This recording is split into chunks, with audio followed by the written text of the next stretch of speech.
नमस्कार, बहुत बहुत स्वागत है आपका इंडिया जंक्शन में। मैं हूं आपके साथ पीयूष मणिवस्त्र। वक्फ संशोधन बिल जब से कानून बना है तब से लेकर अब तक पूरे देश की सड़कों पर तमाम तरह के मुस्लिम संगठन, पॉलिटिकल पार्टीज सभी ने अपने अपने अंदाज में अपना अपना विरोध जताया।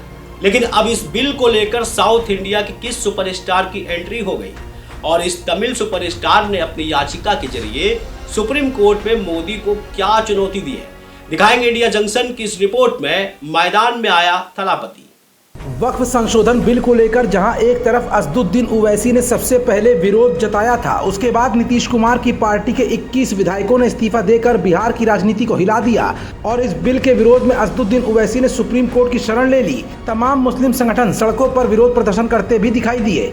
तमाम धार्मिक गुरुओं ने इस बिल को मुसलमानों के विरोध में बताया, तो वहीं भारतीय जनता पार्टी ने जन जागरण अभियान चलाकर इस बिल की अहमियत मुसलमानों को समझाने के लिए कई टीमें भी नियुक्त कर इसकी शुरुआत भी कर दी। लेकिन इन सब के बीच वक्फ संशोधन बिल जब से कानून का रूप ले चुका है तब से लेकर अब तक लगातार इस बिल के विरोध में खबरें सामने आती रही। ऐसे में दक्षिण भारत से इस बिल के खिलाफ अब आवाज़ क्यों उठ रही है? अखिलेश, मायावती अब तक इस बिल के बेहद खिलाफ थे। वैसे में अब साउथ की फिल्म इंडस्ट्री के किस शख्स ने सुप्रीम कोर्ट में इस बिल को चुनौती देकर भारतीय जनता पार्टी की मोदी सरकार को ही चुनौती दे डाली है? आखिर वो कौन सा अभिनेता है जो सीधे चुनौती के लिए सामने आ चुका है?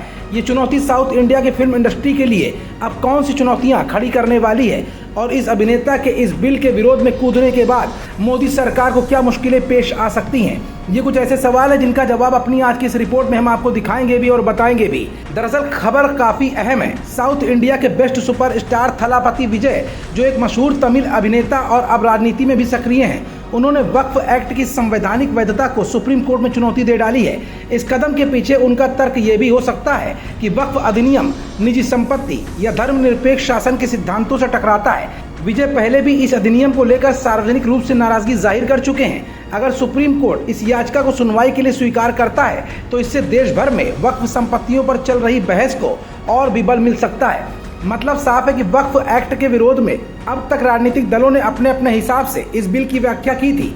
ऐसे में अब अगर साउथ इंडिया के सुपरस्टार विजय थलापति की एंट्री हुई तो निश्चित तौर पर अब बॉलीवुड के किसी भी सुपरस्टार के जवाब देने की तैयारी में भारतीय जनता पार्टी भी अपना नया प्लान तैयार कर सकती है। फिलहाल आज वक्फ संशोधन बिल एक कानून की शक्ल ले चुका है और ऐसे में सुप्रीम कोर्ट में याचिका के जरिए दी गई इस चुनौती में बहुत ज्यादा बल तो नहीं है। लेकिन अगर इस चुनौती को सुप्रीम कोर्ट ने स्वीकार कर लिया तो निश्चित तौर पर कुछ हो या ना हो, लेकिन मोदी सरकार की कुछ तो मुश्किलें बढ़ सकती हैं। खबरों से जुड़े रहने के लिए सब्सक्राइब करें हमारा चैनल इंडिया जंक्शन।